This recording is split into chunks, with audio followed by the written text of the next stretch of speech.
તો નમસ્કાર મિત્રો, મધ્યપ્રદેશના શિવપુરીના ડીઈઓ કર્મચારી રવિન્દ્ર શ્રીવાસ્તવના 56 વર્ષીય પત્ની અનિતાને ટાઇફોઇડ થયો હતો. 19મી તેની તબિયત વધુ લથડતા પરિવારના તેમને હોસ્પિટલ લઈ ગયા હતા, પરંતુ 30મી મે તેમનું મૃત્યુ થયું હતું. શુક્રવાર સવારે સ્મશાનમાં અંતિમ સંસ્કાર વિધિ ચાલતી હતી. અનિતા શ્રીવાસ્તવનો મૃતદેહ ચિંતા પર સુવડાવવામાં આવી હતી. એવામાં કોઈ સ્વજનની નજર મૃતદેહ પર પડી અને તેઓ ચોંકી ગયા.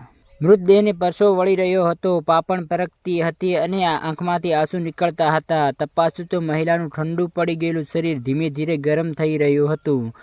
પરિવાર અને સ્વજનો અનિતાબેનને જીવતી સમજીને ફરીથી મેડિકલ કોલેજમાં લઈ ગયા હતા. ત્યાં ફરીથી તેમનું ચેકિંગ થયું, ઇસીજી પણ કરાવ્યું, પરંતુ છેવટે તેમને મૃત જાહેર કરવામાં આવ્યા હતા. વિડીયોમાં બસ આટલું જ. રોજના નવા તાજેતરના સમાચાર જોવા માટે અમારી ચેનલને સબસ્ક્રાઇબ કરો.